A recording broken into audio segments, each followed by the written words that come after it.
was by far the biggest economy on the African continent. And today, the South African economy is much, much smaller relative to the rest of Africa today. Without a doubt, the DA is doing a better job in terms of governing wherever they are in charge. So they are a better party. So the South African economy is doing particularly, we seem to only have two speeds. We're either bad or terrible, and we're probably at terrible at the moment when it comes to the performance of our economy. Growth, what little bit of growth we have, we've got growth only because of a statistical anomaly. It might, in fact, not be growth at all. And we've been slapped with tariffs by our biggest export destination, the USA, of 30%. And to try and make sense of our economic woes, I have the best man in the game, and that is Dawie Roodt with me today. Dawie, hello. Dawie. Hello, Mike. Good morning to you. Does this make any sense to you? We've spoken once just after the formation of the Government of National Unity, when we were all a little bit hopeful that there were some people in there that understood economics. And the other time we spoke was at the beginning of the year when the budget was the big issue. Nothing seems to have progressed. You mentioned economic growth. Yes. And we've got two speeds of economic growth. That's very slow and terrible, I guess. But what is important also is to compare South Africa to other countries. So it's not only you can compare us to ourselves, and if you do that, you will find that we are on average where we were about 15 years ago, if you compare us with ourselves.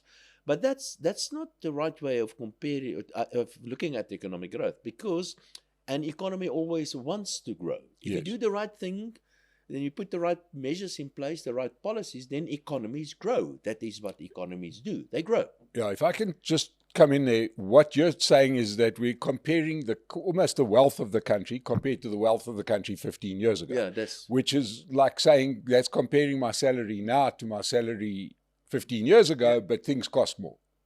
Basically, you can say that. So you're not better off. In fact, we're worse off than 15 years ago.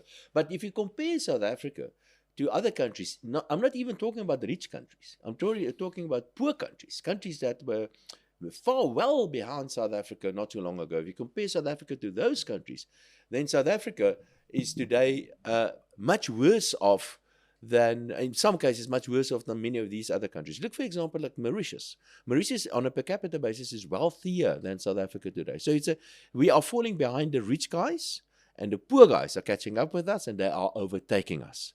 And if we could, for example, my numbers are not 100% correct, but if you compare South Africa to 10 years ago, and South Africa was growing at the rate of the average of the emerging economies, then our GDP per capita would have been something like 40% higher than what it is today. This is a huge. Imagine your salary going up by 40% right now. So you're not getting a salary because you're an entrepreneur. Yeah. But pay in. But imagine that. Imagine all of a sudden your salary increases by 40%. That's where you would have been if we only maintained the rate of economic growth, which is average that the emerging economies maintained after the past, say, 10 years or so. And Dawie, all of this happens against a very troubled political backdrop, because we understand that we've got a weakened. We no longer have a majority party, and we've got a country that is sort of falling behind by every measure. This makes us particularly vulnerable. If you look at some of the things, just think of us now, because recently there was a meeting of the BRICS leaders. It makes us even more vulnerable within that BRICS setup. I mean, this isn't a commentary on BRICS. This is a fact that we are number 5 of those original sort of main countries. But we are now not the 5th biggest economy, not like we ever were, but now we are so small relative to everybody else that it makes us kind of vulnerable. We need those people more than what they need us, isn't it? Well, certainly. We shouldn't be part of BRICS if we want to talk about BRICS, and maybe we can chat a little bit about BRICS. We shouldn't be part of BRICS because we're just too small. But something else, and that is that I know our politicians are saying that we are negotiating with the Americans as equals. We are not equal to the Americans. We are not equal even to the BRICS countries. We are a tiny economy. Again, if you go back, say, 30 years or so, the South African economy was by far the biggest economy on the African continent. And today, the South African economy is much, much smaller relative to the rest of Africa today. We are now number 3 on the continent. For example, but if you compare things like, for example, how much electricity we generated we generated more electricity in South Africa 30 years ago than the rest of Africa together. We had more tar roads in South Africa than the rest of Africa put together. And Africa, if you put everything together in Africa, Africa today, economy is probably around about 2.5% of the world's economy. Russia is 3% of the world economy.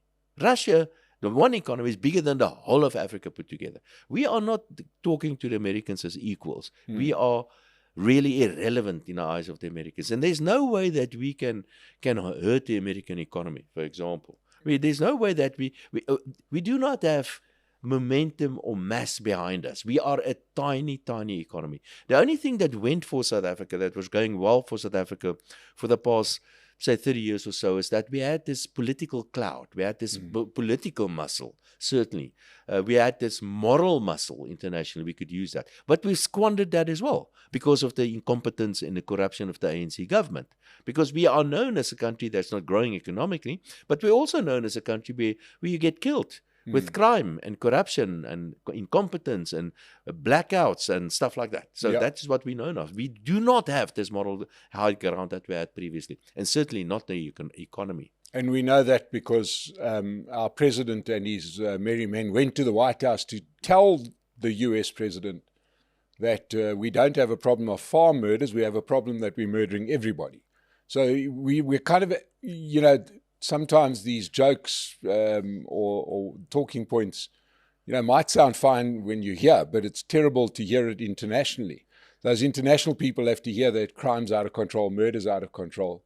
Then the president thinks it's a very good idea to have the head of COSATU who stands up in the White House and says, it's not just murder, we also rape our old women. As if that's now going to make the Americans like us more. But I can tell you, I think things change since Trump. Now, we can talk about Trump, whether you like Trump or not, but things change since Trump. And he's doing all sort of things, and the world's going to look completely different after him. But for South Africa, things changed as well, and quite dramatically. I get the opportunity to speak to the international press quite a lot, and they start asking me questions about this. Yes, there are no genocide, we know that, but they ask me. You got this very high levels of crime. Is that really true? They're starting to ask me those kind of questions that I didn't get previously. Previously, it was just the normal economic questions, rate of economic growth, what I expect in the budget, that sort of stuff. But now it's different. They're looking at South Africa differently. From now on, things are going to be completely different. It's not the same world anymore. Let's stay with the US because the big story swirling around at the moment has been the imposition of 30% tariffs, which may be bumped up. It looks inevitable that the tariffs will go up to 40% on our exports to America. There's some question mark as to whether AGOA still exists. Apparently, that hasn't quite been dismantled yet. But what are the implications of these tariffs on the South African economy? It's obviously going to have an effect. I think what is important, and we started this chatter exactly about that, is that we have to understand that the South African economy is growing at a very, very slow rate. My expectation, remember when we listened to the Minister of Finance in budget number 1, his estimates for economic growth was close to 2% for the year. And then gradually everybody started reducing their expectations in terms of economic growth. I started off by thinking that the economy is going to grow about 1.5% or so.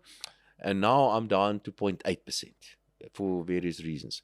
So the important point is that if you have an economy that is hardly growing, a small impact on the economy is actually a big deal. So we export close to about 10% of our exports go to the United States, And if they zap a 30% tariff on South Africa, it's happening. It is happening, but maybe it's going to be a 40%. And remember, there are various different tariffs. Like, for example, for certain minerals like platinum and so on, there's no tariff. But for motor cars, there's a 25% tariff. I think so, because nobody's really sure. But anyway, so if you hardly have any economic growth, then there's a, say, 30% or a 40% tariffs on the sum of your exports, and that will likely have an impact of 0.1, 0.2% of economic growth, slower. Then we're talking about a significant chunk of the South African economy. So the impact in itself is really not that big, but everything adds up eventually. So we started off at 2% roughly at the beginning of the year. I'm down to 0.8% now. With the tariffs at, say, 40% perhaps, or whatever it's going to be, now we're talking 0.7 or 0.6% economic growth. So yes, it is going to have a huge impact on the economy, because the economy is growing so slowly.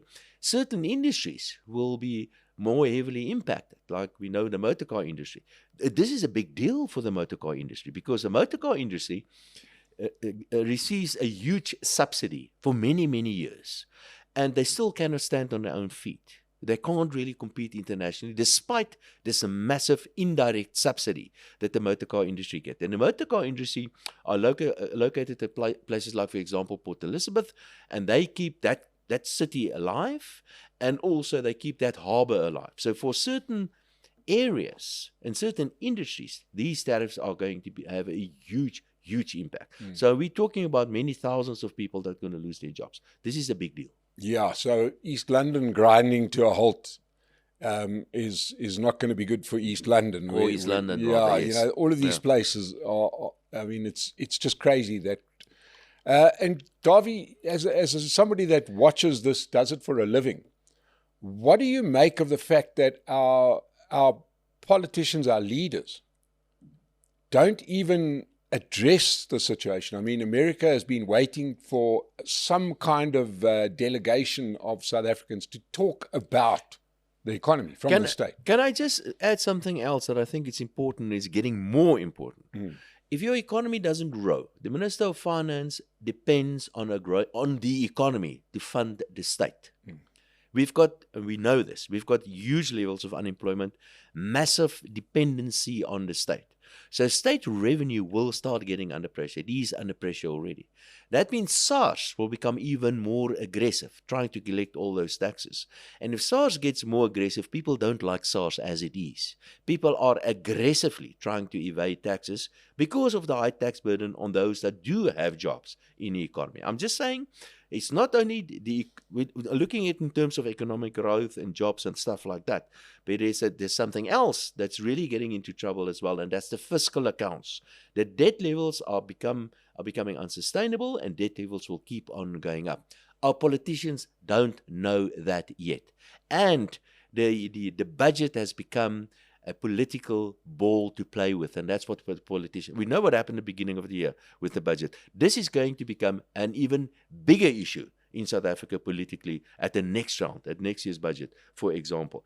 Then I listen to the way, and I look at the way that our politicians manage certain crises. Like, for example, Msebeni Jonas, that's supposed to be South Africa's representative in the United States. I don't know what's happened to him, where he is. We do not have an ambassador to the United States. The United States is crucially important to us. We should be standing in front on the lawn of the White House every day, trying to make some sort of deal with Donald Trump, but we're just not there. I don't understand why our politicians make the decisions that they are making. Are they trying to survive politically? Are they trying to only line their own pockets all the time? Trying to do that as quickly as they possibly can? Do they realize that we are in a way already experiencing a slow motion economic and financial crisis in South Africa? Why don't we see our politicians taking the necessary steps just to put the crooks in jail, for example, or make some changes to things that are so clearly and obviously wrong to the economy? If we get the right government in charge in South Africa and take a few small, important steps, we can get economic growth up to 3% even higher within a year, within a very, very short period of time. Now we're sitting with economic growth well below population growth, and this year we will see another increase in unemployment. And what's really concerning, we will see a further increase in absolute poverty in South Africa. We've got children that are dying of hunger because of an incompetent and a corrupt government, mostly, that we have in South Africa. Yeah. Now, Dawie, I think what's important is that, and I'm glad you come into this topic of government, because, up until recently, it was easy for us to put this at the door of the ANC. They were in charge, right? They then failed to get a majority at the elections in May last year, 2024. And we are subjected to a government of national unity, as it's called, which means that it's not just the ANC government. So included in the government are people like the Democratic Alliance. Yeah. And this was meant to be a good economic event, having people supposed to be that understood the economy. So in other words, what I'm asking you here is, has the time come for us to include the Democratic Alliance as economic incompetence in this discussion? Well, you can compare where the DA is in charge, like, for example, in Cape Town, and compare it to Johannesburg. I mean, without a doubt, the DA is doing a better job in terms of governing wherever they are in charge. So they are a better party. I think the ideologies and the policies of the DA are better. There's no doubt about that. But I think the leadership of the DA is a really weak leadership. Yeah. You don't bark if you don't have some teeth. And that is exactly what Steenhuisen keeps on doing. Yeah. He's threatening to do this and threatening to do that, and then he doesn't do it. Yeah. Now, you don't do that. That's not very good leadership. Yeah. So I don't think, I do not have too much confidence in the leadership of the DA. But without a doubt, they're doing a much better job. And in some instances where they've got the responsible for certain portfolios, they're doing a pretty good job. Yeah, but the but that I'm getting to is that if you decide to become a partner in my business and I go a different route, your name gets tarnished with it, does it? So that's why I think. Yeah. That's why. No, without a doubt. Now, if it's how long is this now? More than a year that we've got the so-called, because it's a coalition. It's a coalition, yeah. So we've got this coalition for about a year or so, a little bit more than a year now. Initially, I think the DA was completely out of their depth. Yeah. I think the ANC did a brilliant job in basically swallowing the DA. It was only at this budget debacle when the DA all of a sudden found their voices again. And they did very well there. And you can see that. If you ask Frans Cronje, for example, you can see how the DA suddenly, the support, there was a huge increase of support for the DA in the way that they handled the budget. But then thereafter, there were a couple of things that they did completely wrong again. Yes, I think what is going to happen is that the DA realizes that they are being tarnished by being part of the coalition government. And if I was a DA, I would try to stick it around as long as possible. But say a year or so before the next general election, I would have left the government of national unity and tried to re-establish your brand. Because there's a possibility. Then you will have a year of, say, weak government, but the ANC can still govern as a minority government. I suppose the question that I'm asking is less of a political question, more of an economic question, is that if you, to use the example of you come into my business and you realize that I cannot be rehabilitated, there's a point at which you've got reputational damage by being associated. And I'm saying purely from an economic perspective, if you can't change things, there comes a time when you start saying, guys, we've got to get the hell out of here. This is a den of thieves. There's terrible things happening. And our brand is being associated. We saw that in the dying days of the National Party when their numbers were were not working. But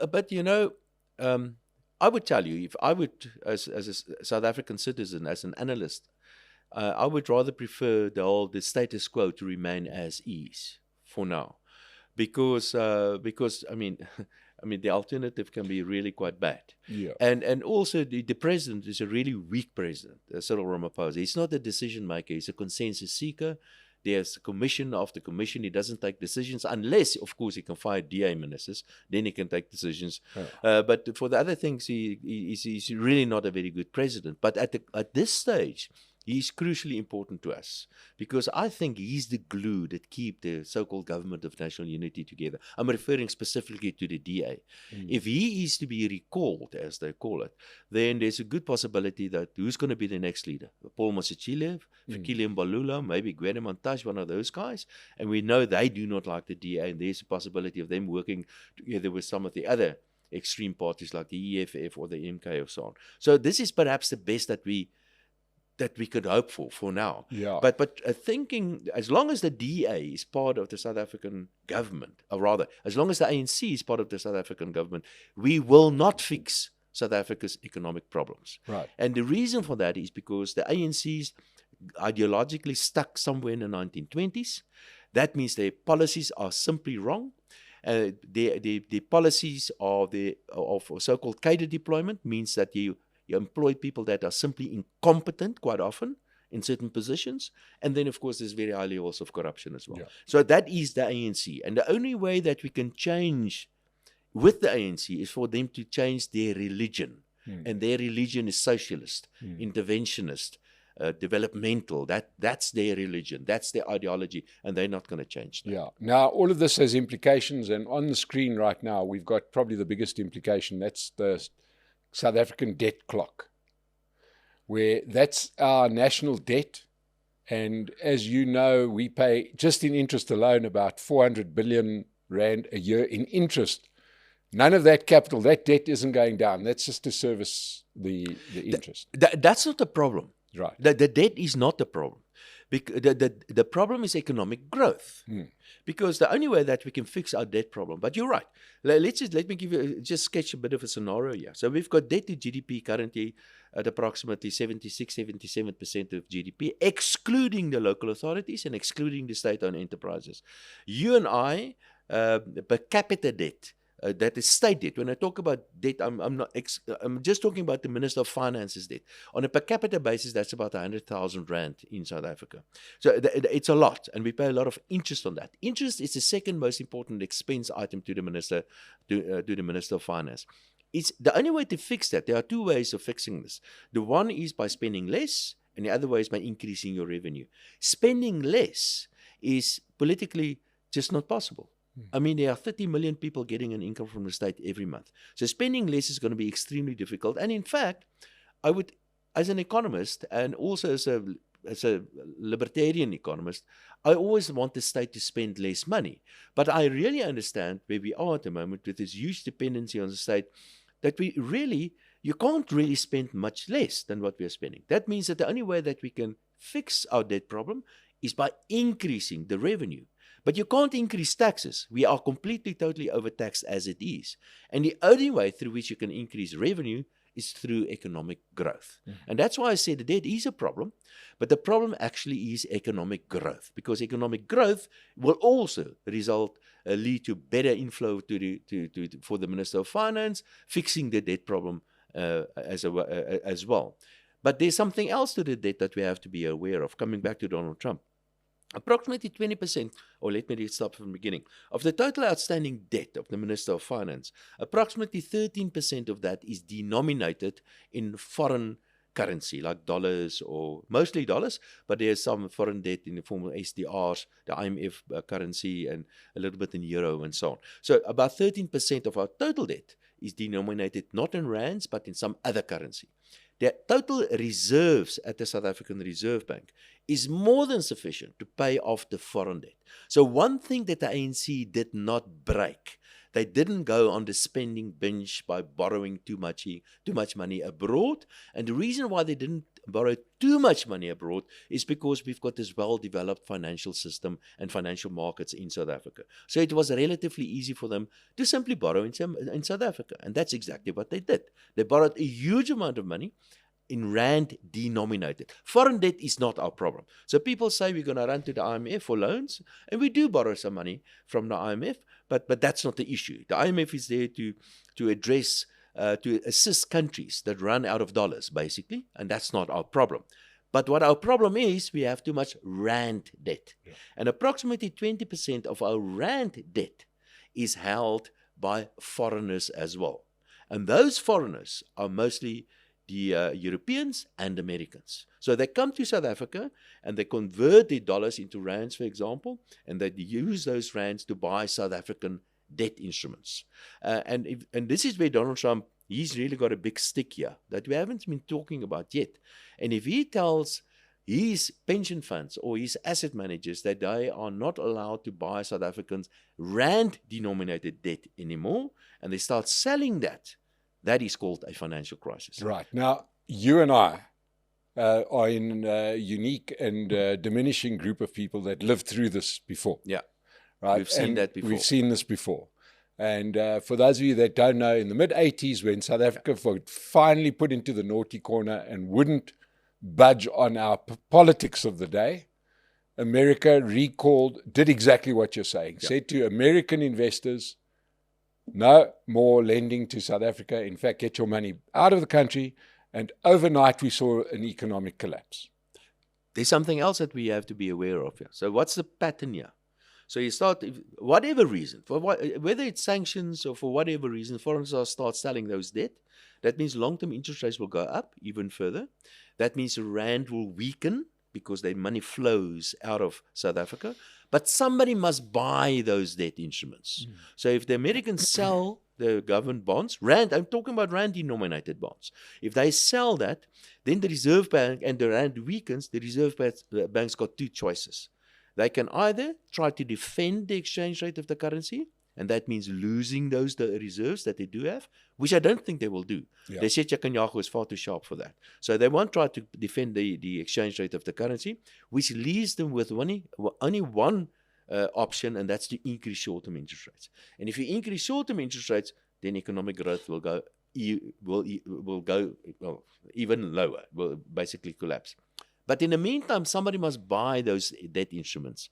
And the potential buyers are the local pension funds, the local savings industry, and the local banks. And the local banks already hold a lot of that debt instruments of government. And remember, when yields go up, the value of those instruments go down. And if that, now, just one thing about the South African banks are very well capitalized, very well managed. There's nothing wrong with the South African banks. I'm just sketching a possible picture of what can happen if things really go wrong. So if those long-term yields go up, the balance sheets of the banks will come under pressure, and we can have a financial crisis in South Africa as well. But I just want to clarify one thing. You keep on talking about banks, local investors, etc., local, that a lot of the debt is in rands, etc.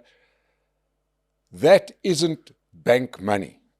That isn't insurance companies' money. That is investors' money, i.e. South African citizens. It's your money and my money. So, you know, I think what people need to understand is when you say the banks this, the banks that, the bank's nothing. It's our money that they're gambling with. So in other words, us South Africans who think you've got a pension will end up with a bigger pension of useless money that you can do nothing about. And this is called South America, right? Where it's happened many, many times in South America, where you basically default, you put the debt on the population. It sounds like a banking crisis, but it's not. The banks and those custodians of the money are merely handling your and my future. Exactly. But fortunately for us, so the fiscal accounts, what the Minister of Finance, what the politicians are responsible for, they've messed that up big time. Not only the national accounts, state-owned enterprises, local authorities, the road accident fund, all that sort. They've messed up big time there, without a doubt. And that's part of the reason why we are where we are. But there's one thing that worked very well in South Africa, and that's the South African Reserve Bank. And under Lesetja Kganyago, he's doing an excellent job. So he's maintaining interest rates relatively high. In fact, I think the Reserve Bank, there's more than enough room to cut interest rates by 50 basis points. But the reality is that that's a counterweight to this mismanagement to the economy on the other side, on the fiscal side. So the Reserve Bank keeps interest rates relatively high and basically forcing the economy or preventing the economy from growing. Because that is it's not good for an economy to have very high interest rates, but we do not have a choice because they're trying to neutralize the impact of this mismanagement of the economy on the fiscal side by our politicians. And in fact, I am very much in favor of a reduction in inflation targets, because we're waiting for the Minister of Finance to announce that. Hopefully he's going to announce something like that. But again, because of political reasons, they're probably not going to do that. But if we can change our inflation targets down to 3%, at least that part of the economy is doing not too badly. So the Reserve Bank is doing an excellent job. But for the rest, it is an absolute mess. Now, before we finish, because you've got some very kind things to say about the Reserve Bank. Yeah. But the Reserve Bank itself is under pressure. The Reserve Bank is facing a potential bill in Parliament to change the ownership of the Reserve Bank to state ownership, which means that then the government can basically, the government of the day can That's not true. No.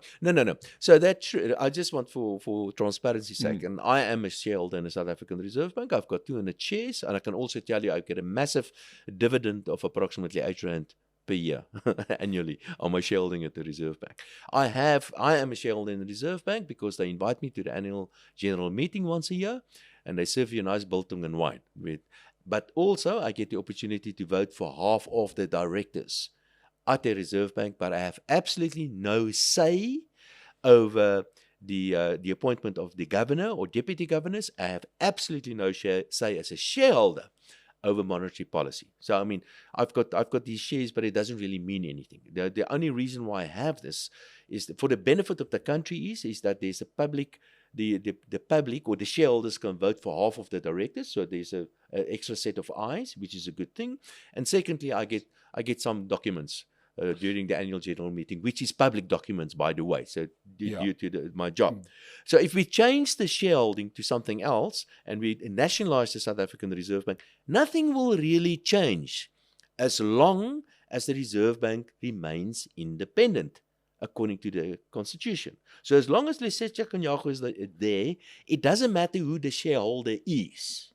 But, and this is a very important but, since everything is falling apart in South Africa except for the South African Reserve Bank, nationalizing the Reserve Bank will send a signal that the politicians also want to start meddling in monetary policy. And that's the bad part. Yeah. It's a signaling part that's going to be. And that's what an economy is. That's what financial markets do. They function on sentiment. They feel good, and then they start doing good things. But if you start changing it's not broken in the Reserve Bank. So what is it that you want to fix? And by nationalizing the Reserve Bank, you're simply going to send a signal, and that's a very, very bad signal. Yeah, and that could trigger all the other things that we discussed earlier. Dawie, let's talk about the probably the most important part of the economy. You mentioned economic growth being poor and so on. There's one group of people completely silent and completely complicit with government here, and that is big business. Because in South Africa we've got big business writing the legislation, which means that we can't have small business in South Africa. It's almost impossible. I run a small business. It's almost impossible to run a small business the way you and I understand small business. You register the company, you pay taxes. Instead, there's a documentation this high to run a business, which means you've got one of two options. You're either going to go out of business if you try and do it properly, or you do it informally, as we like to call it in South Africa, which is another term for illegally. And this suits the big business very, very well because they can't have competitors, right? That's kind of why they do it. And they suck up to government mercilessly. Yes and no. It is true. Show me the no. Show me the no. No. Let's just. But that's what business. But business. You find it everywhere in the world. Is that business? Yeah, but the stakes are a little bit higher here. Yeah. So what happens is that the business likes it. Big business likes it. Where you have a lot of legislation and red tape and stuff like that, because you keep competitors out of it, out of your space. So yes, from that point of view, but it's untrue to say that big business hasn't got a voice. More and more I hear big business starting to criticize government as well. Now, traditionally in South Africa, big business and government, business didn't criticize government, but that certainly is changing. So I disagree with you on that. But on your point on management, or rather on legislation and red tape and all that, that is certainly true. But I just wanted to comment about small businesses, generally speaking. Small businesses do not survive. I'm not a great fan of small business. Small businesses do not survive. Small businesses do not employ people. Small businesses do not pay taxes. Small businesses do not add that much to economic growth. Small business, of course, there's two things that are important for small business. Sometimes they fill a certain niche, so that's good for the economy. And another good thing about small business, they may eventually become medium-sized and big business. That's a good thing about small business. But people's got this romantic idea about small business. I'm not talking about the red tape part. I'm just talking about running a small business, even if you have a very good environment. It's not easy. It's not fun to run a small business. It is extremely difficult. And that's why we have to create an environment, not only for small business, for all businesses to thrive and to grow in South Africa. But you're absolutely correct on the red tape part. It's extremely difficult to run a business, any kind of business in South Africa, even for big businesses. They're only better positioned because they can appoint people to do the compliance, or they can appoint people to do this and that. But business, generally speaking, all over the world, big business are basically protected because due to the size of big business. Now, Dawie, let's imagine that you were put in the seat of being Minister of Finance. You had the say. They came to you, they said, we've tried everything, we're out of our depth, help us. What should be done in South Africa for this economy? We understand the political side of it, and we're dreaming here, because obviously the political side isn't going to change. But we have put up huge barriers to creating wealth. What would be the easy things that the state could do to get our economy growing? There are so many things. Is this a fiscal question? Is this about being a Minister of Finance question? Or is this a question about the economy generally or the country generally? Because there are different answers to that. If I'm the Minister of Finance, what I would do, I would love to be the Minister of Finance. I wouldn't want to be the Governor of the South African Reserve Bank because there's nothing to fix. I mean, what are you going to do? You go and play with your fingers the whole day and just keep interest rates where they roughly are at the moment. So that's the Reserve Bank is fixed. There's no problem there. But being the Minister of Finance, there's so much that you can do. I would certainly start with the tax regime in South Africa, and I won't lower the total tax burden to start off with, but I will dramatically simplify the tax system. There are so many things that can be done to make South Africa's tax regime so much easier and simpler and cheaper to manage. And I can go through various taxes that I would change. That is certainly something that I would do. But of course, the number of ministers, for example, that's not the prerogative of the Minister of Finance. That's the President. So that's why I'm asking you, are you making me the Minister of Finance? Because he can make certain changes on the revenue side, the various taxes, but he can't really say that much on the expenditure side because his colleagues decide, basically, on how much money to spend on education and this and that. If you make me the President, then my approach will be slightly different. Then I will have to look at something else. If you make me a dictator, then I will do something completely different. So that's why I'm asking. But as a Minister of Finance, I would certainly start with the tax regime and simplify that quite dramatically. Now, let's stay with the tax regime, because you said something to me when this was a discussion point, when the first budget had not even been tabled. And then mystically, Kisweta, our commissioner of SARS, stuck his hand up and said, give me more money and I'll get more money. No, that's so wrong. And you were vehemently opposed to that. Yes. And now I want you to explain to the people watching us why that's a bad idea. Well, first of all, the economy is not growing. There are few people paying taxes, relatively few people. The tax burden, the tax base is extremely narrow, which means few people pay just about all the taxes. And that's got a huge negative impact on the economy at various levels. So the people that make the money in the economy, they pay most of the taxes, but those are the people that save money in the economy as well. So we've got a choice here. We take the money away and spend it, give it to the politicians to spend, or we save the money and we reinvest it back in the economy. That's a part of the reason why our investments are quite low in South Africa. So the tax burden is quite heavy. It's always better to rather leave the money to the private sector than give it to politicians to spend. And this is why I'm against this. Much of the money that goes to the state is basically wasted. It's badly spent. We know that. We've been talking about this all the time. So I would like an environment where we leave as much as possible money to the private sector. And if we pay SARS more, and exactly what we're doing now, SARS will go and squeeze the private sector even more to take even more money out of the system, and basically to the detriment of South Africa's economic growth, because more money will go. Of course, we should all pay our fair share, and we can debate what is a fair share, because I think as it is, it's very unfair.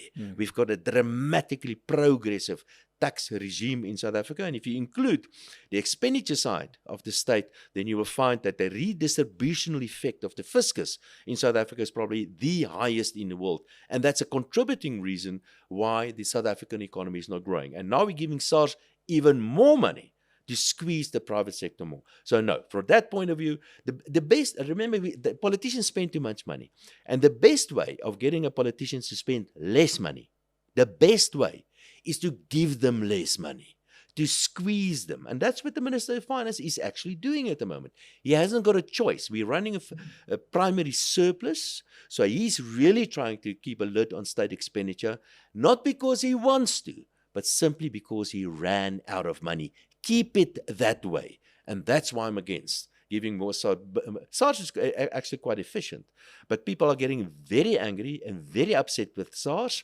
because of the huge pressure on SARS from the Minister of Finance to get more money out of the economy, and that's bad for the economy. For that reason, I'm not in favor of giving SARS more money and to get them to become more efficient, because that will be bad for economic growth over time. Okay, and I want to close off with one of the discussions we get a lot, and that is that we're in a new world order.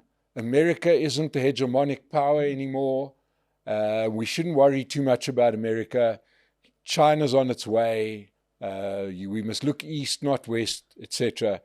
Give us a global picture of finance, okay, as it sits today. Let me just go through some economies. I'm not going to go through all of them, just the major ones. Major. The Chinese economy is doing actually surprisingly well, but I think economic growth in China will slow down quite dramatically. Well, dramatically, we won't see 5-6% like we've just seen. We're probably going to see a 3% sort of rate of growth. So maturing. Yeah, it's gradually moving into from a secondary to a tertiary kind of economy. The Indian economy, that's a place I will put my money. I think the Indian economy is going to do very well. They are doing very, very well. The Europeans, there will be a bit of an economic uptick in Europe, but that's mostly because of an increase in defense spending. So the European economies, it's an old economy. The American economy will keep on growing. The American economy is just an amazing economy. There will be a bit of a slowdown. I don't foresee a recession in the US, and the US economy will remain the world's biggest economy for quite some time. It's going to take a long time for other economies to catch up. The Chinese are catching up quite quickly, but America will be the place to be. From a financial point of view, the US dollar will remain the world's most important reserve currency for many, many reasons. But without a doubt, some other currencies are gradually starting to erode that status of the US dollar. One is gold, by the way. Gold is the second most held reserve currency at the moment in the world after the euro. The gold overtook the euro recently, but that's mostly because of an increase in the gold price. I've got a suspicion we will see a consolidation of the capital markets in Europe, the debt market, the government debt market in Europe, and that will support the euro as a possible reserve currency. So in terms of reserve currencies, the dollar will remain the big shot, will remain the most important reserve currency, but in a couple of years' time, we could see the euro playing a more important role. The renminbi, the Chinese currency, is very far behind. But, and this is very important, there are some dramatic changes happening in the world of money, especially when it comes to things like, for example, stable coins. Stable coins is a big thing in the United States, and that's going to spill over to South Africa as well. We're falling behind on that. Central bank digital currencies, that's something that's a reality and will change the world of finance as well. And I've got a few ideas on what's going to happen there. But for now, the dollar and the US will remain basically the dominant force in the world. But their dominance is being gradually eroded by some other countries, like, for example, the Chinese and so on, but it's going to take a long time.